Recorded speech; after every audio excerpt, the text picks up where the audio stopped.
$1,000.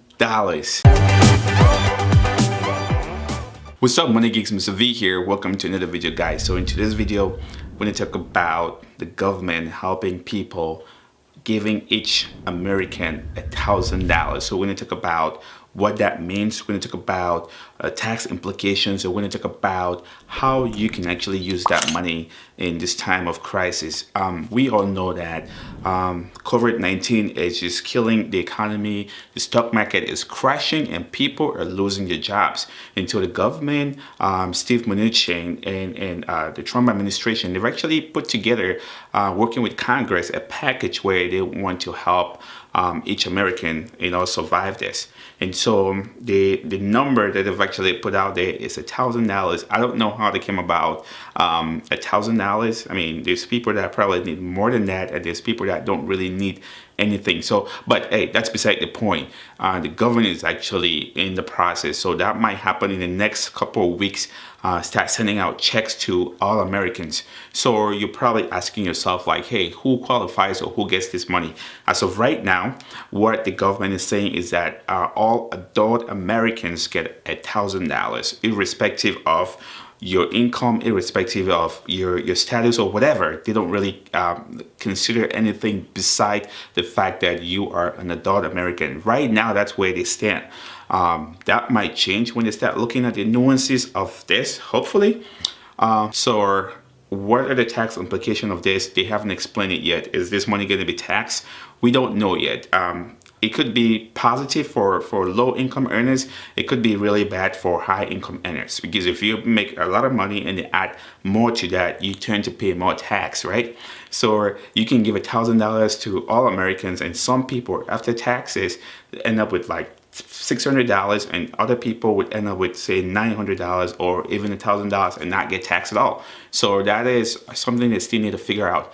The tax implications might be good for, let's say, the state, because the state is going to collect that money and maybe use it, because right now they're probably hurting, spending all their money to try to combat this crazy virus. So yeah, it's kind of crazy how that's going to play out. There is still a lot that needs to go into the thinking, but as of where we stand right now, again, the number is $1,000. So that might change maybe in a few days. And if they do, I'll do an updated video and post it out there. And so now the quick question is, what do you do with that money in this time of crisis? So here's my take.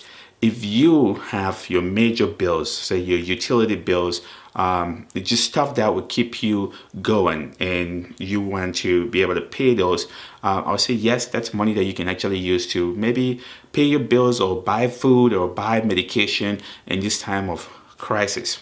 If you are somebody that has a little bit of savings and you don't really need this $1,000 immediately, you can take that money and maybe put it in a checking account or high yield saving account and just wait and see what happens, see how things go. Because we don't know how this thing is going to end, right?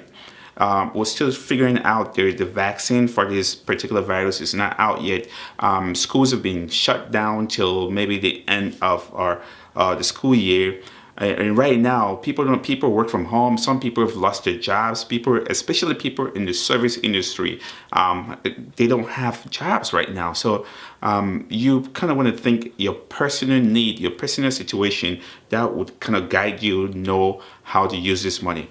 But if you have enough money saved up and you don't really have pressing need, you have enough, or your emergency fund is there that can actually pay for your basic needs. You have money aside in case you have to move or whatever, and then this $1,000 coming in, you can use it for other things. You can invest it. So you can take that money and put it in the stock market, because right now the stock market is maybe the low. So if you go in now and invest that money in 10, 15, 20 years, that $1,000 can be 10, 15, 20, $30,000 depending on the growth. So if you buy some good old index funds and ETFs and just put that money there, that would be a good way to invest that money. So we'll talk about three things here. So number one, for people that are struggling, that don't really have money, especially people that work in the service industry that have lost their jobs, I think this is really going to be helpful.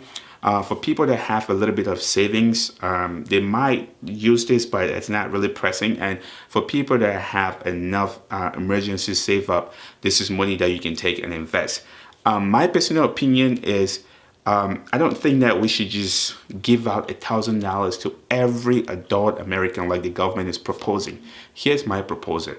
We should take a note of people that work in the service industry that have lost their job primarily because of this virus. If anything else, that's where we should start.